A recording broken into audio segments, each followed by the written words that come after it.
हमारे साथ एक बहुत ही अमेजिंग पर्सनालिटी जुड़ गए हैं, मिस्टर राकेश कपूर, या मुझे कहना चाहिए आर्टिस्ट राकेश कपूर। इन्होंने मॉडलिंग से अपना करियर स्टार्ट किया, फिर इन्होंने एक्टिंग की, डायरेक्शन किया, राइटिंग की। इनके बारे में जितना कहा जाए उतना कम है। तो welcome to the podcast sir. Thank you so much for doing this podcast with me. Thank you, Shivangi, and thank you for taking me on this show. मुझे खुशी है कि मैं आज मेरठ में अपने मेरठ वासियों के साथ और ख़ास तौर से मेरठ वन के लोगों के साथ आपके माध्यम से रूबरू हो रहा हूँ। धन्यवाद सर इस पॉडकास्ट में आने के लिए। तो हम पहला सवाल आपसे करते हैं कि आप अपने बचपन के बारे में बताइए, कैसा रहा आपका बचपन और कैसे आप मॉडलिंग और एक्टिंग में जुड़े। मेरा बचपन भी मेरठ में बीता, क्योंकि मैं मेरठ में ही पैदा हुआ था जी। और हमारा छोटा सा परिवार था। माँ जी, पापा जी, मैं और मेरा छोटा भाई उमेश। उमेश वही है जो आजकल मेरठ वन में रहते हैं और जिनके साथ मैं अभी आजकल रह रहा हूँ। जैसे मेरठ वन में मेरा भी अपना फ्लैट है जी। तो बड़ा अच्छा लगा यहाँ पर आकर। बाकी जो आपने बचपन की बातें पूछी हैं, तो बचपन तो वैसे ही बीता जैसे आम आदमी का, आम बच्चों का होता है। कोई ऐसा बड़ा परिवार हमारा, बहुत कोई राष्ट्रीय परिवार नहीं था। पाकिस्तान से सब लोग आए थे, माइग्रेट होते। अच्छा, पाकिस्तान से माइग्रेट। तो यहाँ पर शुरू हमारे पिताजी ने सब जीरो से स्टार्ट किया जी। लेकिन ये है कि हमें कभी किसी चीज़ की कमी महसूस नहीं हुई। ओके। पढ़ाई करी, लिखाई करी, बड़े हुए, कॉलेज गए, सब काम किए। फिर शादी हुई, 25 साल में मेरी शादी हो गई थी। फिर 2 बच्चे हुए जी। पहली बेटी और दूसरा बेटा। हाँ। और आपको हैरानी होगी कि मेरा जो कलाकार का सफ़र है, हाँ। वो शादी के बाद शुरू हुआ, जब दोनों बच्चे हो चुके थे। वाह, मतलब बड़ा लेट स्टार्टिंग हुई। लेट स्टार्टिंग इसलिए हुई क्योंकि मैंने कभी सोचा नहीं था कि मैं अब एक कलाकार बनूंगा या स्टेज पे जाऊंगा। हाँ। क्योंकि आई वॉज वेरी शाई। अच्छा। स्टेज शाई। ओके।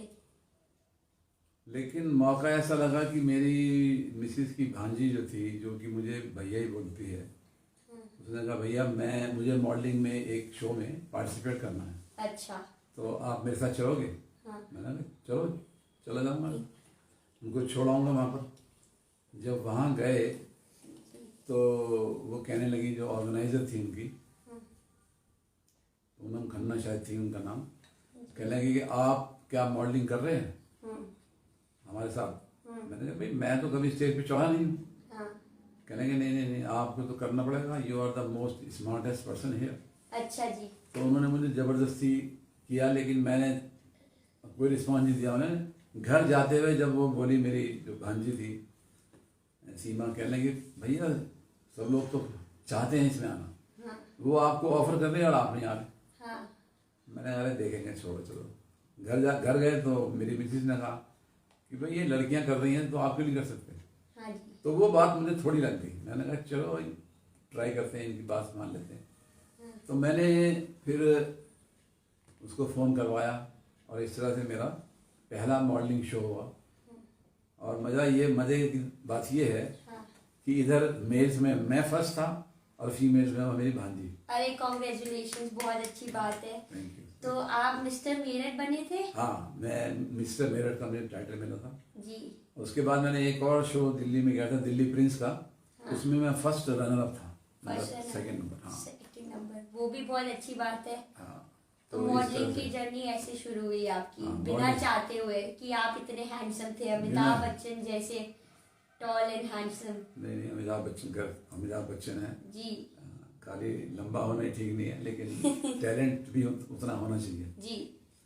बट स्टिल जितना था हमारे पास, जितना लेट हमने शुरू किया उसके हिसाब से हम चलते रहे आगे आहिस्ता आहिस्ता।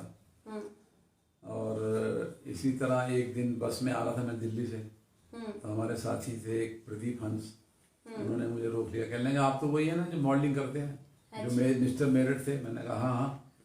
कहने लगा तो आप हमारे ग्रुप में आ जाओ एक्टिंग के लिए। हाँ जी। हमारा ग्रुप है यंग बिल्डर्स क्लब, आप उसमें एक्टिंग कर सकते हो। और मैंने कहा भाई मैंने तो एक्टिंग का यही नहीं मालूम मुझे भी। कहने लगे आप आ जाओ, हम सब सिखा देंगे। तो इस तरह से मेरा अभिनय की तरफ रुचि बढ़ी। अच्छा। हमने छोटी छोटी झलकियाँ स्केच करनी शुरू कर दी। अच्छा। जो आज आप देखते हो कपिल शर्मा के शो आते हैं, वो छोटी छोटी झलकियों को मिला के जो बना रखे हैं उन्होंने। जी। तो उस तरह की हम उस टाइम हमने वीडियो बनाई थी। हाँ, कौन से सन की बात हो गई है? ये होगी करीब करीब 88 के पास, 85 88। हाँ, बहुत काफी पहले की बात हाँ। बता रहे हो आप। एक हमने फिल्म भी बनाई थी, ऐसे वैसे या कैसे। ऐसे वैसे या ये कैसे? हाँ, मेरठ में शूट की थी। मेरठ के कैमरामैन, मेरठ के सब आर्टिस्ट, और वो इतनी अच्छी लगी कि उस वक्त के सिटी मैनेजर अपने साथ लखनऊ ले गए थे कि अच्छा। लखनऊ दूरदर्शन पे चलाएंगे इसको।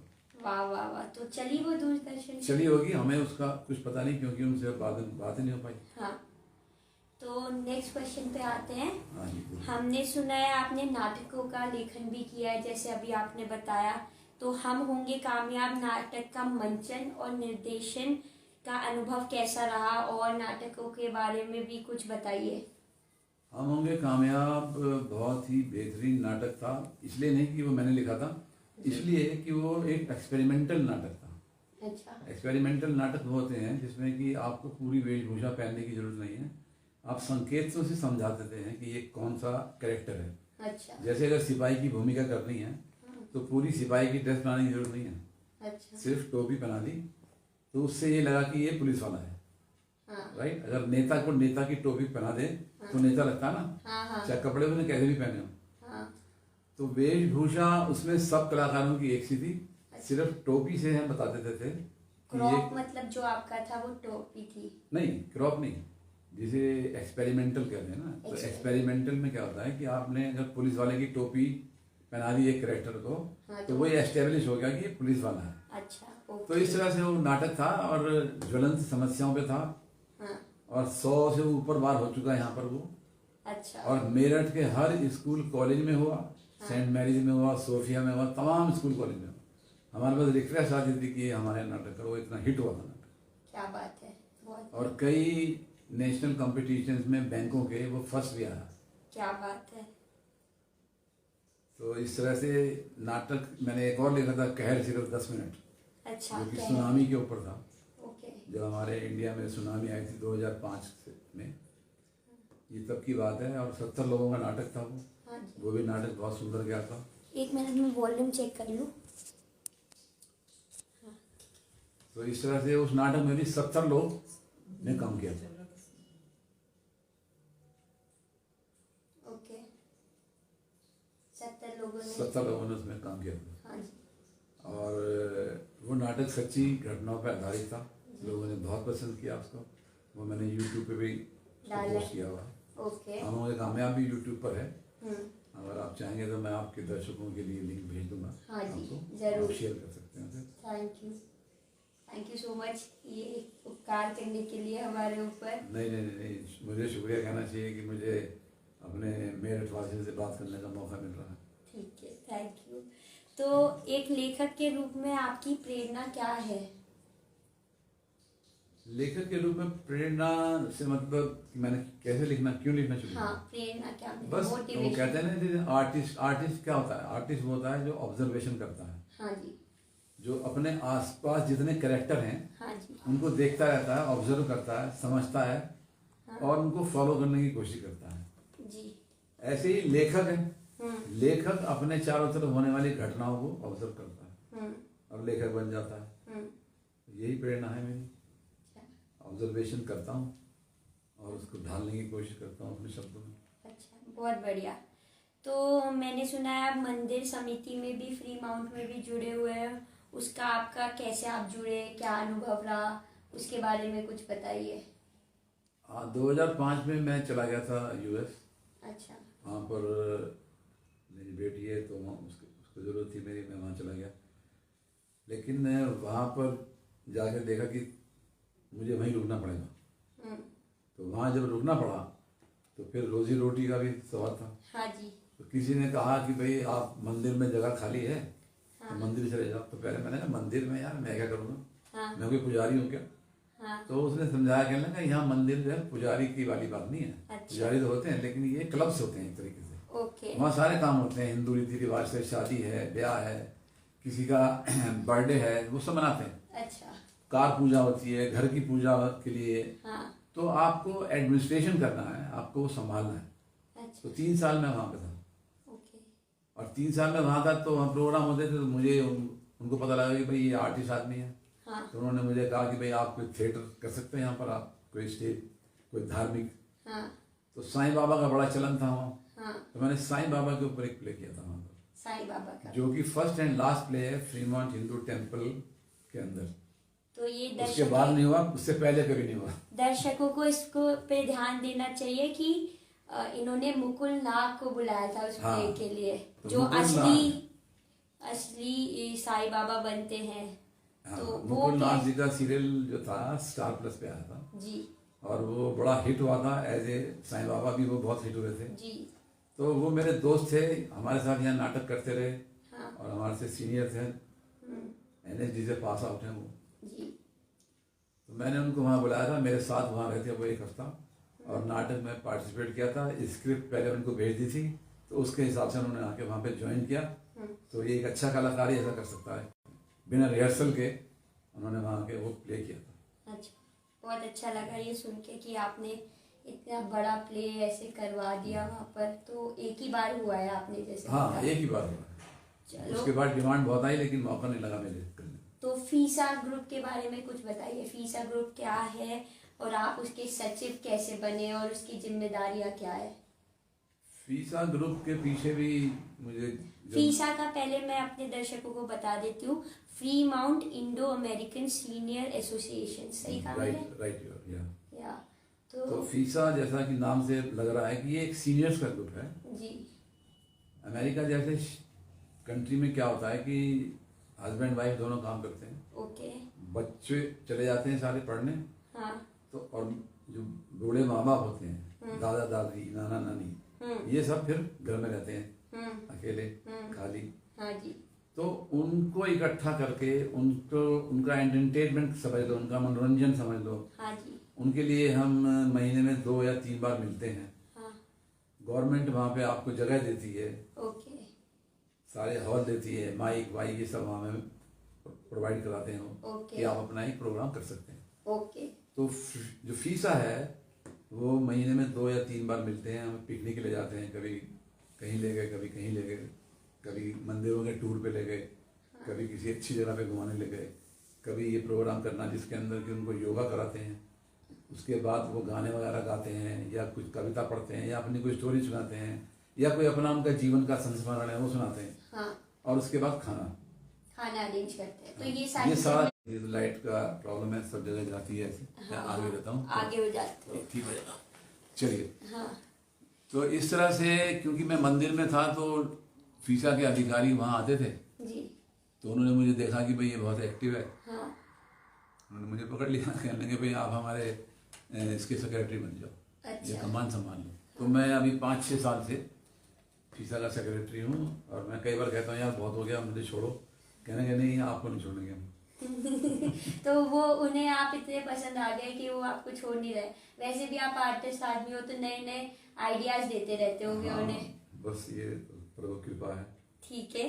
नेक्स्ट मैंने सुना है कि आप सारेगामापा पे आपके 4 गाने रिलीज हुए, 72 के युवा है आप, तो आप ये सब कैसे मैनेज करते हो? सारेगामा पे रिलीज हुए, बड़ी अच्छी बात है। मुझे मौका मिला जी। कि सारेगामा का एक मंच आता है जिसमें वो नए आर्टिस्ट को इनवाइट करते हैं, जी। गाने उनको भेजने पड़ते हैं, उनको पसंद आते हैं तो वो रिलीज करते हैं। ओके। बहुत से लोगों के नहीं होते हैं लेकिन मैं लकी रहा कि मैंने कुछ गाने भेजे जिसमें से 4 उन्होंने सेलेक्ट किए। अच्छा। और एक गाना उन्होंने अपने फेसबुक पे, सारेगामा ने अपने फेसबुक पे डाला है। अच्छा, कौन सा है वो गाना? वो मेरे ख्याल से वो है, मैं जिंदगी का साथ निभाता चला गया। अच्छा। मैं जिंदगी का साथ निभाता चला गया, जी। हर फिक्र को धुएं में उड़ा। ये सुना आपने गाना? जी जी। देवानंद जी के ऊपर है ये। ओके। लेकिन इससे पहले मैं एक बताना चाहूंगा स्टोरी कि मैंने गाना कैसे शुरू किया। मैं तो एक्टर था। हाँ। मंदिर में जब हम जाते थे तो वहां पर मिसिस भी जाती थी मेरी, नीलू। तो मैं उनसे कह रहा था भाई ये सब लेडीज यहाँ पे आती हैं, भजन गाती हैं, आप भी गाया करो। हाँ। तो कहने लगी जिस दिन आप शुरू करोगे ना हाँ। तब मैं गाऊंगा। जी। मैंने कहा अच्छा भाई शुरू करेंगे, लेकिन उसके रहते ये शुरू नहीं हो पाया। और 2016 में वो हमें छोड़ के चली गई। उसके जाने के बाद मुझे लगा कि उसकी आखिरी इच्छा पूरी की जाए। जी। तब मैंने वो शुरू किया 2017 के एंड में, और मुझे अभी कुल 7-8 साल हुए हैं। ओके। उसमें से जो अच्छे गाने होते हैं हाँ। वो मैं अपने YouTube चैनल पे डालता हूँ। अपने YouTube चैनल का नाम हमारे जो दर्शक है उनको बता दीजिए। उसका नाम है राकेश कपूर सेरेनेड्स। हाँ। सेरेनेड्स का मतलब है, इटली का वर्ड है ये। सेरेनेड का मतलब singing for someone special. Very nice. और सेरेनेड की स्पेलिंग है SERENADES। जी। तो राकेश कपूर सेरेनेड्स आप डालेंगे तो चैनल मेरा आ जाएगा, आप सब लोग देख सकते हैं। जी। पसंद आए तो सब्सक्राइब कर सकते हैं, नहीं आए तो एक राय दे सकते हैं कि भाई यहाँ पे ये कमी थी। जरूर। अब हम आते हैं आपकी निजी जिंदगी पे। मैं कुछ क्वेश्चन पूछना चाहूंगी। जैसे कि आपने बताया पति का निधन हो गया था, तो उसके बाद का जो आप मतलब ये दुख का वक्त आपने अकेले कैसे, क्या हुआ था उनको अगर आप शेयर करना चाहें, कैसे निभाया आपने ये टाइम अकेले? उतना डिटेल में नहीं जाना चाहता मैं, लेकिन मैं ये बताऊंगा कि भाई उनके जाने के बाद, हाँ, उनके जाने के बाद का सफर बता। तो मैंने बताया ना कि उनके जाने के बाद यही एक प्रेरणा मुझे दिखाई दी कि भाई जो उन्होंने मेरे से कहा था कि आप गाया करो, आपकी आवाज़ अच्छी है। ठीक है। तो मैंने शुरू किया। शुरू में बहुत गलतियां भी की। गाने सुनता था, अपने गाता था, फिर सुनता था, फिर गाता था, फिर सुनता था, फिर ओरिजिनल सुनता था। तो मेरे को कोई वैसे तो शिक्षा है नहीं संगीत की, जी। लेकिन मैं तो इसी तरह से शुरू किया कि सुन सुन के गाना, और फिर उसको ओरिजिनल से मिलाना। हाँ। अगर कमी हुई तो फिर गाना। वाह। तो ये इस तरह से मैं किया, और इससे अच्छा टाइम पास कुछ नहीं मिला मुझे। अच्छा। मैं जब गाना गाता हूँ, 3-4 गाने गाता हूँ, तो मेरे 3-4 घंटे आराम से निकल जाते हैं। Very nice. उसके अलावा वहाँ समय इतना मिलता नहीं है, क्योंकि आपको मालूम है अमेरिका में कोई हेल्प नहीं मिलती है। हाँ, सारा काम खुद करना पड़ता है। जी। हम नौकर भी हैं, बादशाह भी हैं। सारे काम खुद करते हैं जी। जो मर्जी आती है वो बनाते हैं, वो खाते हैं। बहुत अच्छी बात है ये तो, आपको सब चीज में आप एक्सपर्ट हो फिर। हाँ बस। तो मैं आपसे पूछना चाहूंगी, आपके जीवन के सबसे खुशी के पल कौन से रहे? सबसे खुशी के पल कहना बड़ा मुश्किल है, क्योंकि खुशियाँ जो हैं वो एक बंडल में नहीं मिलती हैं। जी।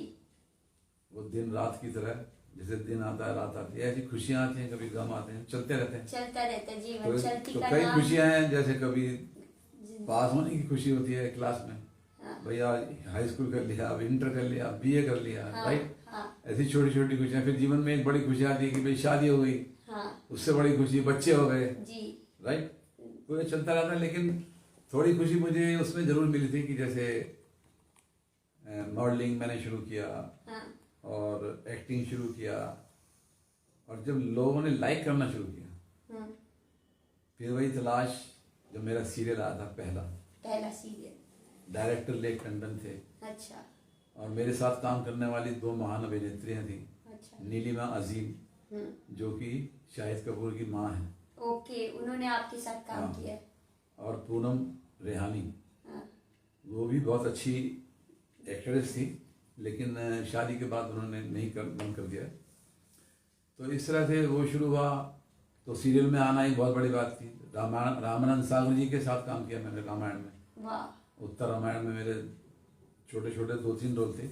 तो उसमें काम करना, मेरा उद्देश्य सिर्फ ये था कि ये देखना कि ये आध्यात्मिक सीरियल में जादू मंत्र ये कैसे करते हैं ना। अच्छा। हनुमान जी उड़ गए। राइट। हाँ, तो वो कैसे करते हैं, तो टेक्निकल साइड देखने के लिए गया था। बट मैंने 2 रोल उसमें किए थे। अच्छा। एक था वो 34 वर्ष राम रस छायो हर्ष अपार, नर नारी गावन नगर कर कर जय जयकार। ये रविंद्र जैन की आवाज में था। जी। स्क्रीन पर मैं था, प्लेबैक रविंद्र जैन का था। ओके। और एक भी उनका रोल था one of the Saptarishi. Okay. तो वो भी एक खुशियाँ थी कि भाई मुझे इतने बड़े सीरियल में, मेगा सीरियल में काम करने का मौका मिला, जिससे मेरी पहचान बनी। और छोटा सा शहर है मेरठ, और यहाँ पर इतना बड़ा नाम हो गया। इतना बड़ा नाम हो गया कि वास्तव में आज मेरे साथ जो काम करने वाले लड़के जो आज बॉम्बे में काम कर रहे हैं, वो कहते हैं कपूर साहब, जो आपने सीरियल कर लिया, आप अमिताभ बच्चन हो, और हमने 15, 20, 50 सीरियल कर लिया, हमें वो जानता नहीं। हाँ, वही कह रही हूँ मैं तो। हाँ। तो मैंने वो तो टाइम की अमिताभ बात है। बच्चन ही कहा था। उस वक्त क्या था, जी। सिर्फ दूरदर्शन था और मेट्रो, जी। डीडी मेट्रो, हाँ जी। 2 चैनल थे, और आज 2000 चैनल हो गए। 2000। तो इसका बड़ा फर्क पड़ता है। हाँ, अपॉर्चुनिटीज आज बहुत हैं, लेकिन वही बात है कि जब हम थे, जो था उसका हमने, मतलब उसमें मेरा काम करने के लिए बड़ा अच्छा लगा। तो आपने अपने जीवन के अनुभव से क्या सीखा, क्या सीख देना चाहेंगे आप युवा पीढ़ी को? यही देना चाहेंगे कि अपना पॉजिटिवली आगे बढ़ते रहो, अपने उद्देश्य को लेके। रास्ते में रोड़े बहुत आएंगे, राह किसी की आसान होती नहीं है। हर एक आदमी जो है, not a born with a silver spoon. Yes, nobody ठीक है। Is born, not everyone. Not everyone, some people born, right. या लेकिन आपको अपने उद्देश्य पे निगाह रखनी है, हिम्मत नहीं हारनी है, चलते रहो, रास्ता जरूर कटेगा, मंजिल जरूर मिलेगी। जी जरूर। और किसी का बुरा मत सोचो। ओके, तो यहाँ पर मैं युवा ऑडियंस को ध्यान से सुनने की सलाह दूंगी कि रास्ता मिलेगा, मंजिल जरूर मिलेगी, रास्ता कट जाएगा किसी ना किसी तरह। आजकल के युवा कितनी जल्दी डिप्रेशन में जा रहे हैं। ये गाना है ना इसके ऊपर, हाँ जीवन चलने का नाम, हाँ चलते रहो सुबह शाम, हाँ। कि रास्ता कट जाएगा मित्रा, कि बादल छट जाएगा मित्रा। तो वही है। वाह वाह वाह वाह वाह, बहुत अच्छा। मुझे आपकी वाइब बहुत अच्छी लग रही है और आप बहुत अच्छी आवाज में गाते हैं, बहुत अच्छी आवाज है आपकी। Thank you. तो मेरा आखिरी सवाल आपसे कि आप अपनी इस सफलता का श्रेय किसे देना चाहेंगे? सफलता का श्रेय सबसे पहले तो अपने परिवार को। जी। अपने इरादों पे अटल है, हाँ तो उन्होंने साथ देना शुरू किया। जी। और नंबर 2, सीधी सी बात है कि मेरी मिसिस, मेरी पत्नी जी अर्धांगिनी, जी, क्योंकि उन्होंने उन्होंने अपना समय मुझे दिया। जी अपना समय कैसे दिया कि जो मुझे उसके साथ रहना था, हाँ उसने मुझे जाने दिया। हाँ, सही बात है। तो तभी मैं अपने शौक पूरे कर पाया, और जो प्रतिभा थी उसको थोड़ा निखार पाया, और आज तक मैं कर रहा हूँ और करता रहूँगा। तो आप अपने प्रशंसकों के लिए कुछ कहना चाहेंगे, कुछ संदेश देना चाहेंगे उनको? अपने प्रशंसकों से यही कहना चाहूँगा कि भाई, जिस तरह से आज तक आपने मुझे प्यार दिया है, हौसला दिया है, हिम्मत दी है आगे बढ़ने की, जी ऐसे आप देते रहें, और मैं अपना काम करता रहूँगा, कोशिश करूँगा और भी अच्छा करने की और अच्छा गाने की, और इसी तरह आगे बढ़ता रहूँगा। और मैं आप सबके लिए भी दुआ करता हूँ कि आप भी अपने अपने क्षेत्र में अपने अपने लक्ष्य को ध्यान में रखते हुए आगे बढ़ते रहें, एक पॉजिटिव सोच के साथ। नेगेटिव कभी नहीं सोचना, हिम्मत रखना, बस ये है। थैंक यू सर, बहुत अच्छा लगा आपसे मिलकर। Thank thank you. You, thank you are you, welcome. Thank you podcast में आने के लिए। You are धन्यवाद, doing it. आपसे बात करके मुझे बहुत अच्छा लगा। You are also doing a good job. और मैं अपने दर्शकों से ये भी कहना चाहूँगा कि आपको शिवांगी से भी प्रेरणा लेनी चाहिए कि वो कितनी मेहनत करती है। मैंने उसको देखा है कि इस पॉडकास्ट के लिए सुबह से शाम तक इन्होंने कितने चक्कर लगाए, क्या क्या किया। So I know that is the background story. Okay. But now we are before you, and you can watch this episode at your mobile, right? Yes. Thank you so much. Thank you so much. Thank you for watching this. Thank you. Thank you.